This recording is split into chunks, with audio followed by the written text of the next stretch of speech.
Olá, eu sou o professor Lucas Neto.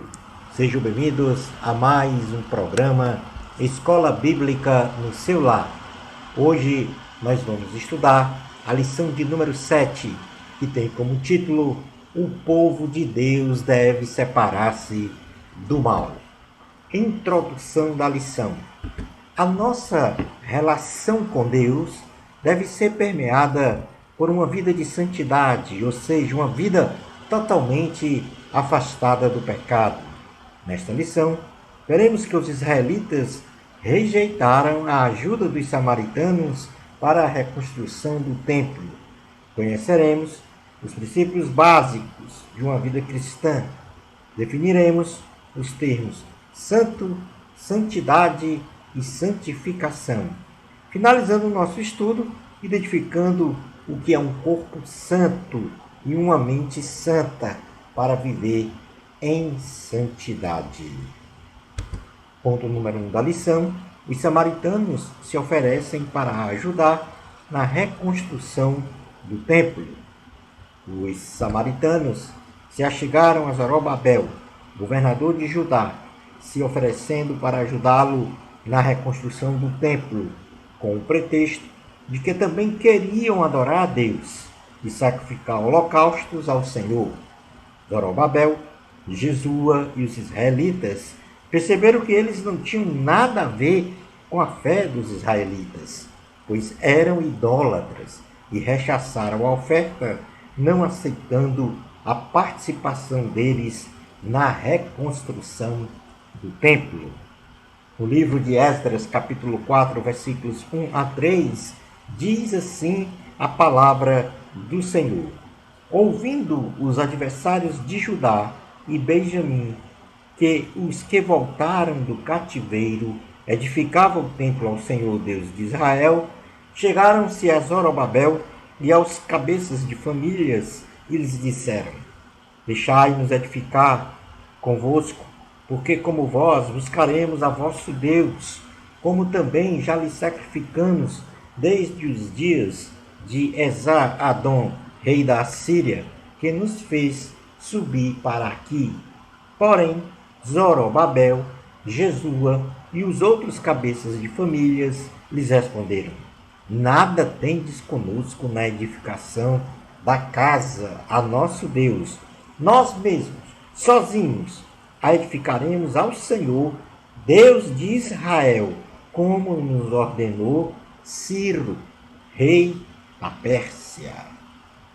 Esta rejeição da ajuda para a reconstrução do templo não teve uma conotação de julgamento e condenação dos israelitas para com os samaritanos, mas o viés de resguardar a fé judaica e a identidade do povo israelita, que, diferentemente dos samaritanos, que adoravam vários deuses, só adoravam a Yahvé. Nesta condição, a missão, no sentido da construção do templo e da liturgia espiritual, não seria possível de ser realizada conjuntamente com os dois povos, com crenças diferenciadas. Nos dias de hoje, existe uma multidiversidade de religiões, de filosofias, de ideologias, e os cristãos professam a sua fé na base espiritual dos princípios e valores do cristianismo, enquanto as demais professam a sua fé e crenças numa base humanística de princípios e valores, em sua maioria não alinhados com o cristianismo. Portanto, são bases que não se alinham e assim não devemos ficar discutindo ou tergiversando por algo que em nada nos agrega espiritualmente, a não ser meras discussões inócuas. Os valores e princípios do cristianismo são inegociáveis. Porém, devemos respeitar ao próximo na base do amor.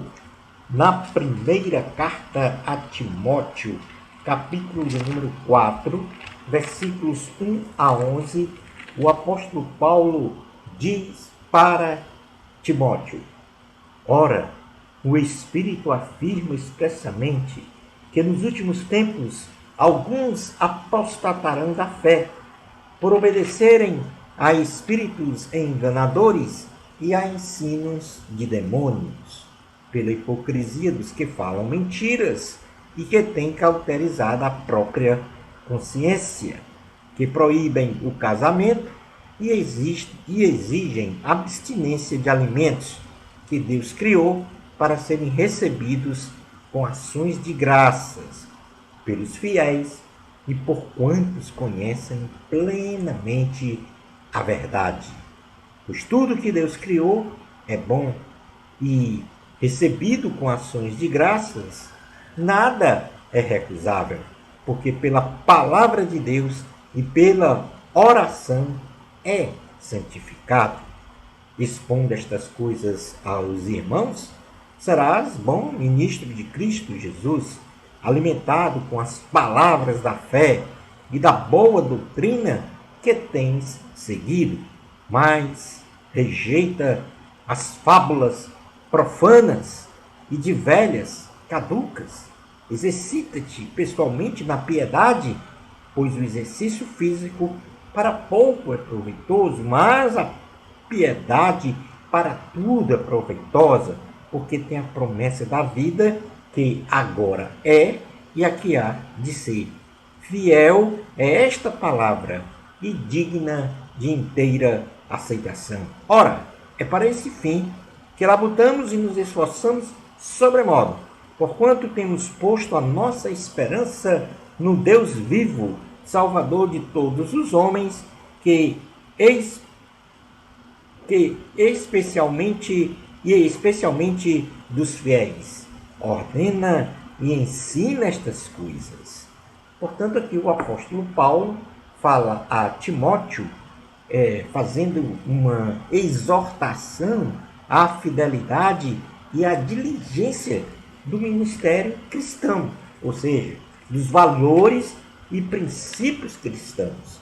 E aí também fala que nos últimos tempos haverá uma grande apostasia por causa de espíritos enganadores e espíritos de demônios que falam mentiras. E, portanto, aí nós temos duas bases, a base do cristianismo e a base humanística. E, portanto, na base do cristianismo, nós temos que preservar os princípios e valores do cristianismo. Lembrando que deverá haver respeito e nada de agressões físicas ou verbais a quem não professa a fé cristã, mas tão somente a pregação e o ensino da palavra. Tiago, capítulo de número 4, versículo 11 e 12, diz assim a palavra do Senhor: irmãos, não faleis mal um dos outros. Aquele que fala mal do irmão ou julga seu irmão, fala mal da lei e julga a lei. Ora, se julgas a lei, não és observador da lei, mas juiz. Um só é legislador e juiz, aquele que pode salvar e fazer perecer. Tu, porém, quem és que julgas o próximo? Então, nesse sentido, que a palavra diz é que nós temos que julgar as ideias, os princípios, os valores e não as pessoas. Item número 2 da lição: princípios básicos de uma vida cristã. O primeiro princípio básico de uma vida cristã é rejeitar o pecado. E o segundo é amar o pecador. Então, vamos ver o sentido destes dois princípios da vida cristã, do cristianismo, do que foi estabelecido pelo nosso Mestre, Senhor Jesus. Deus deseja que sejamos santos, como Ele é santo, e neste sentido, o ser santo concorre em viver uma vida ilibada, uma vida idônea, com caráter irrepreensível, sem se dobrar aos valores da sociedade que confrontam os valores do cristianismo.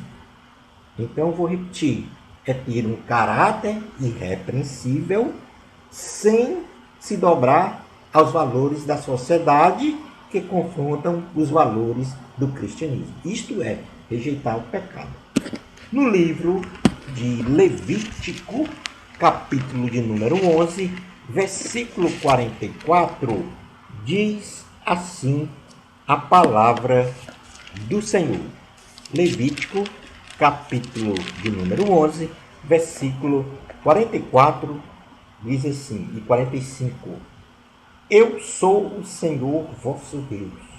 Portanto, vós vos consagrareis e sereis santos, porque eu sou santo. E não vos contaminareis por nenhum enxame de criaturas que se arrastam sobre a terra. Eu sou o Senhor que vos faço subir da terra do Egito para que eu seja vosso Deus. Portanto, vós sereis santos, porque eu sou santo. Ainda no livro de Levítico, capítulo de número 20, versículo 26, diz assim a palavra do Senhor: ser-me-eis santos, porque eu, Senhor, sou santo, e separei-vos dos povos para serdes meus. Na primeira carta do apóstolo Pedro, capítulo de número 1, versículo 13 ao 16, diz assim a palavra do Senhor. Primeira carta de Pedro, capítulo 1, versículos 13 ao 16. Por isso, cingindo o vosso entendimento, sede sóbrios e esperai inteiramente na graça que vos está sendo trazida na revelação de Jesus Cristo. Como filhos da obediência, não vos amoldeis às paixões que tinhais anteriormente na vossa ignorância. Pelo contrário, segundo é santo aquele que vos chamou, tornai-vos santos também vós mesmos em todo o vosso procedimento, porque está escrito: sede santos, porque eu sou santo. Ser santo é rejeitar o pecado. Mas, por outro lado, nós devemos amar o pecador. Isto não significa, de forma nenhuma, tolerar os procedimentos, os comportamentos do pecador. Mas nós devemos olhar para o pecador e nós, todos nós, indistintamente, exceto Jesus Cristo, que não tem pecado, todos nós somos pecadores. Deus, em seu infinito amor, olhou dos céus o pecador e, com inteira compaixão, resolveu vir a este mundo para salvá-lo. Se encarnou na pessoa de Jesus, morreu cravado na cruz do Calvário, porém ressuscitou para dar vida eterna aos que o temem. Na carta aos Efésios, capítulo de número 2, versículos 1 ao 10, diz assim a palavra do Senhor: Ele vos deu vida, estando vós mortos nos vossos delitos e pecados, nos quais andastes outrora, segundo o curso deste mundo, segundo o príncipe da potestade do ar, do espírito que agora atua nos filhos da desobediência, entre os quais também todos nós andamos outrora, segundo as inclinações da nossa carne, fazendo a vontade da carne e dos pensamentos.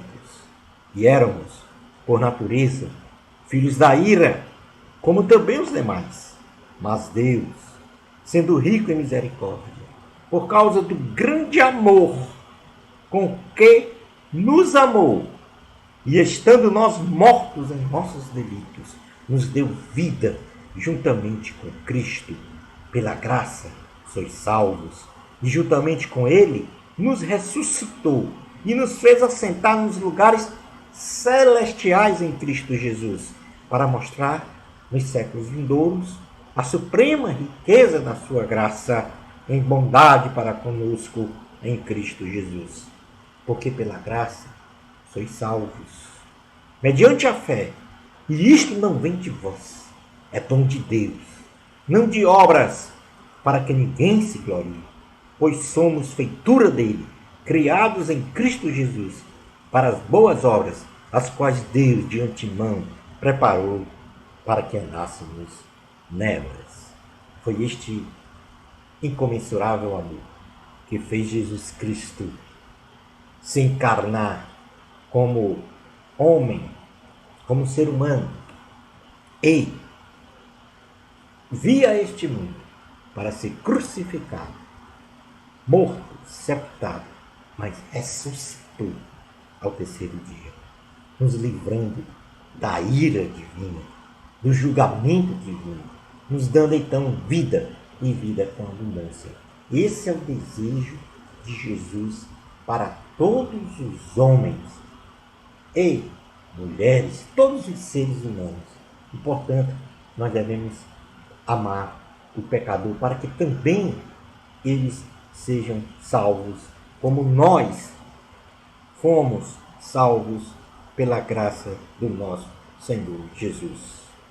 Nossa relação com o próximo, especialmente com aqueles que não professam a nossa fé, não deve ser de ódio, de intolerância religiosa, de perseguições, de exclusivismo, de soberba, de jactância, de superioridade e muito menos de fundamentalismo religioso, mas tão somente de amor ao próximo na pregação e ensino da palavra de Deus, no acolhimento aos mais pobres e necessitados, e guardar-se da corrupção que há no mundo.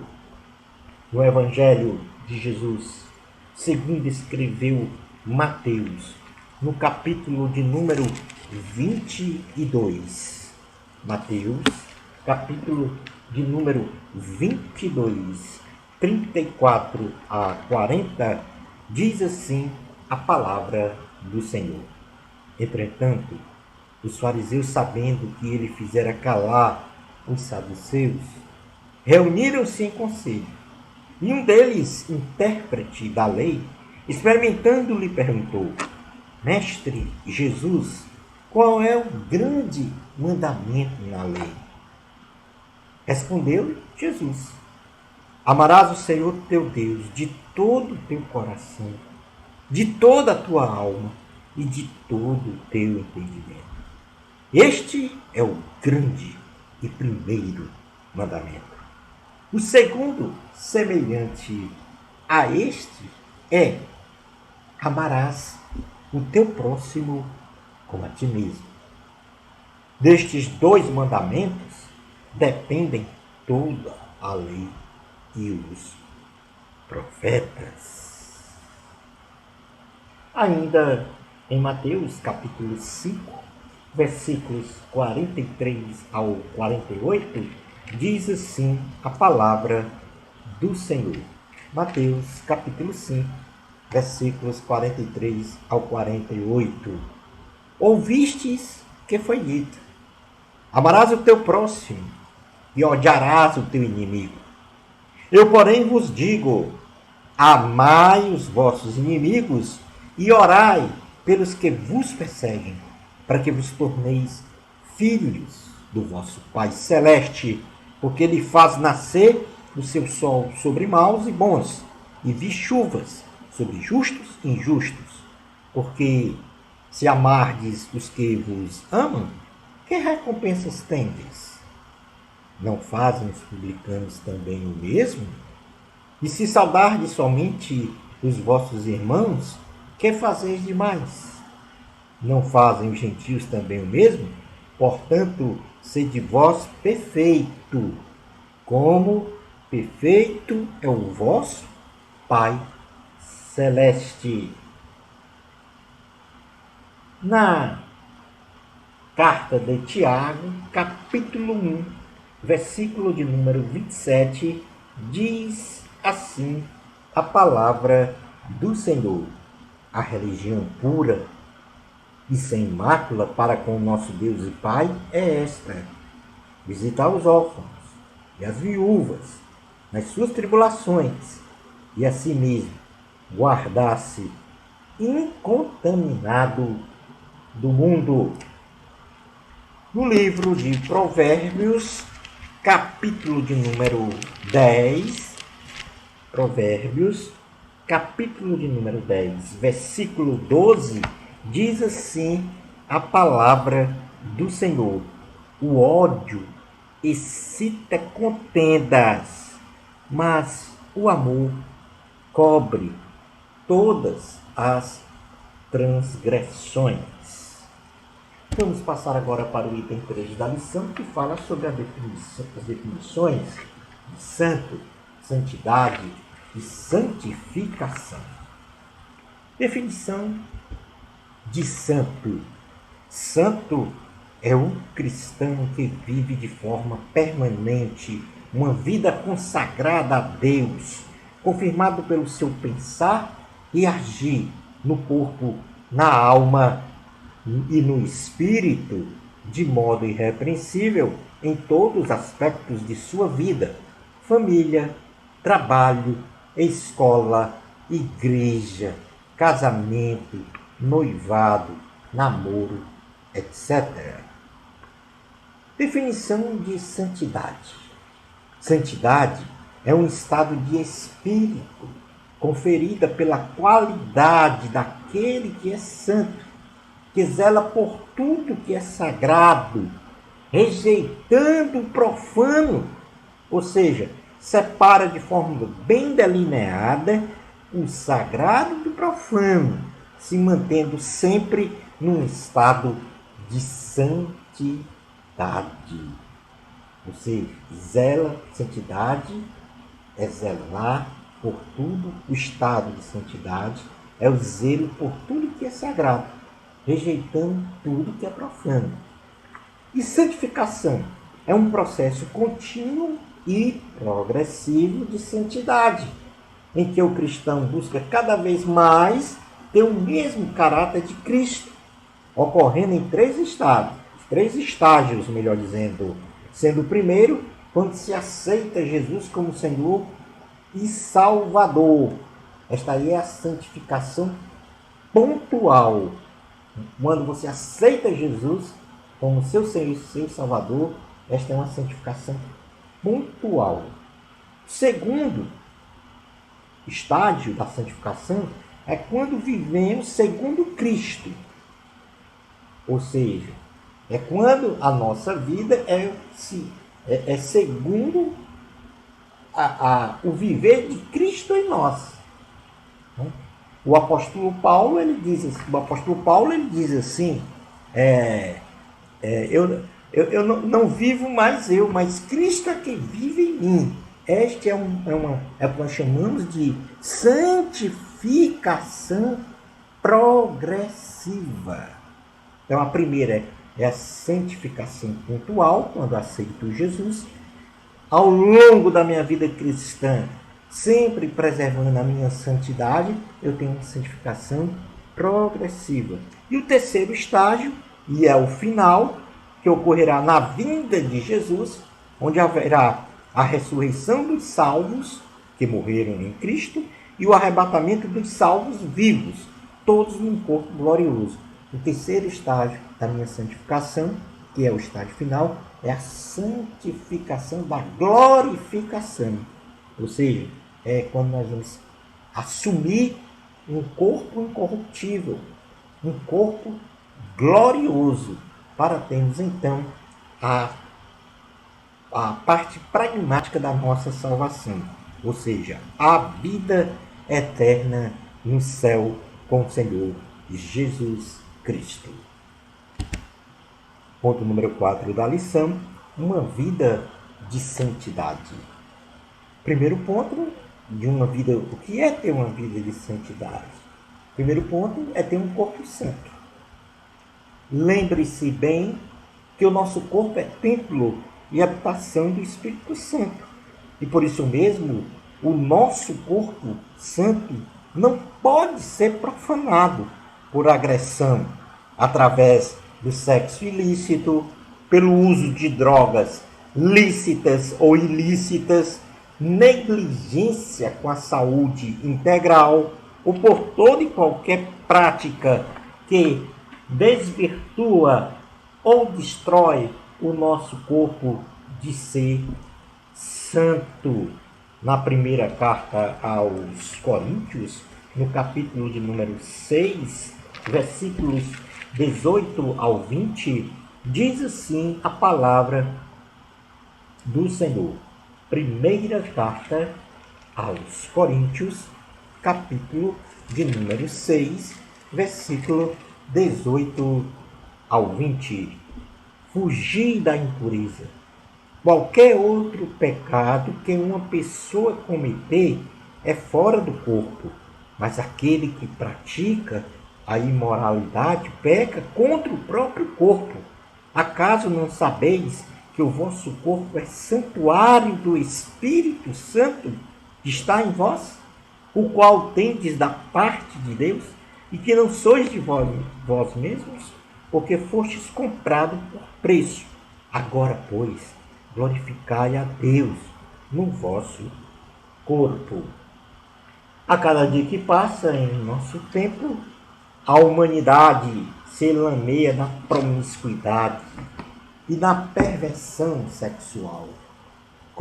Cotidianamente, os espíritos sodomitas agem sobre as famílias, bombardeando-as por orientações sexuais ilícitas e estímulos a práticas sexuais antibíblicas, especialmente através da mídia escrita, falada e televisiva.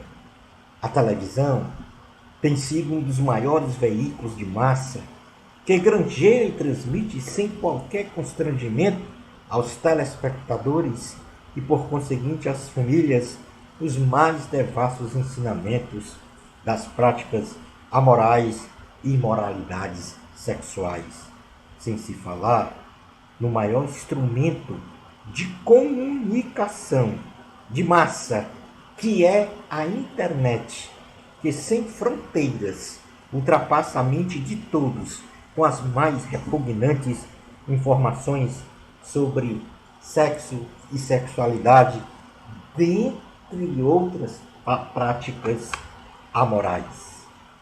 O culto ao deus Eros, deus do pseudo-amor, a mitologia grega, já é uma realidade entranhada no corpo, na alma e no espírito da sociedade. E é por isso que devemos estudar sobre a sexualidade à luz da Bíblia, para não sermos engolfados por esta podridão do sexo e da sexualidade apresentada pelos sodomitas, que desvirtuou sua pureza e a sua sacralidade dada e criada por Deus.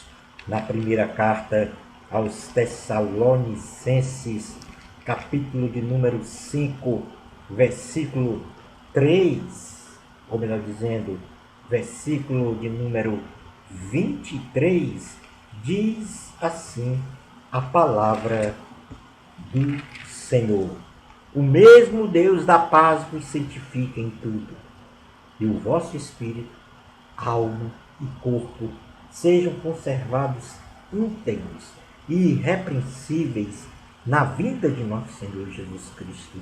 Fiel é o que vos chama, o qual também o fará. A sociedade pós-modernista, neste culto desenfreado ao deus Eros, pratica o sexo meramente para satisfazer prazeres carnais. Entretanto, a Bíblia Sagrada instrui aos cristãos a praticar a relação sexual somente depois do casamento, motivado pelo amor. Além de um corpo santo, nós temos que ter também uma mente santa. O cristianismo carrega em seu bojo princípios norteadores do comportamento cotidiano do cristão em relação às pessoas, à igreja, à família, à sociedade e principalmente em relação a Deus, colocando assim inexoravelmente o cristianismo na condição de ser espiritual, mas também racional. Na carta aos Filipenses, capítulo de número 4, versículo 8, diz assim a palavra do Senhor. Finalmente, irmãos, tudo que é verdadeiro, tudo o que é respeitável, tudo o que é justo, tudo o que é puro, tudo o que é amável, tudo que é de boa fama, se alguma virtude há e se algum louvor existe, seja isso o que ocupe o vosso pensamento, a vossa mente. Nesta passagem, o apóstolo Paulo nos adverte a colocarmos uma espécie de filtro em nossa mente, fechando-a para tudo quanto é vil e pernicioso, abrindo-a então para as seguintes virtudes. Em primeiro lugar, tudo o que é verdadeiro. O verdadeiro, neste contexto bíblico, refere-se a lidar fielmente ou verdadeiramente com alguém. Isto é, refere-se a tudo o que é genuíno, sincero e fiel. Devemos nos opor a tudo que é falso e irreal. O cristão deve proclamar a verdade e viver a verdade no seu comportamento cotidiano. Tudo que é honesto. Paulo nos exorta a termos uma conduta transparente e decorosa. Isto significa que nosso comportamento deve sempre assumir uma postura decente, respeitosa, digna de respeito, reverência e honra perante as pessoas com as quais nos relacionamos. Pensar em coisas honestas é o mesmo que pensar em coisas dignas e viver na sua essência estes pensamentos, merecendo assim o respeito das pessoas. Tudo que é puro, ou melhor dizendo, tudo que é justo. Ser justo significa praticar as coisas certas e retas, fazer tudo aquilo que não prejudique o seu irmão, o seu próximo. Significa não buscar atalhos, nem ter atitudes iníquas. Ser justo significa fazer e proceder o que é correto, desenvolvendo a sua fé numa relação positiva com Deus e com o dom. Tudo o que é puro. A pureza se traduz em limpeza, algo não contaminado ou poluído. O cristão deve permitir ao Espírito Santo a realização de uma limpeza contínua no seu coração, na sua consciência, nas suas afeições e nas motivações da vida. Tudo o que é amável. As coisas amáveis são coisas que atraem e causam prazer a todas as pessoas. Significa pensar naquilo que promove o amor fraternal e a amizade, bem como a construção saudável e edificante do ponto de vista emocional e também espiritual nas relações entre os irmãos. Tudo que é de boa fama. Esta fama refere-se ao que é, em geral, bem conceituado e altamente respeitado pela sua irrepreensível conduta moral e espiritual, vista com bons olhos por Deus, pelos cristãos e pelos outros. Se há alguma virtude e se há algum louvor, nisso pensai, nisso colocai em vossa mente. O cristão tem por obrigação demonstrar para o mundo a excelência no seu modo de pensar e viver. As virtudes do cristianismo devem ser proclamadas com louvor para a elevação moral e espiritual dos cristãos e não cristãos. Concluindo, então, a nossa aula de hoje. O pensamento humano é o pai da ação. E dependendo como esteja sendo este pensamento humano alimentado, este pode nos motivar a louvar a Deus ou não, com nossas ações. O cristão não deve permitir que o profano prevaleça sobre o sagrado, vivendo sempre em santidade, a começar do seu corpo, da sua alma e do seu espírito, norteado pela palavra de Deus, oração e jejum. Bênçãos espirituais de Jesus para você. Amor a Cristo, a glória é de Deus. Até ao nosso próximo programa, Escola Bíblica no seu lar, se Deus permitir.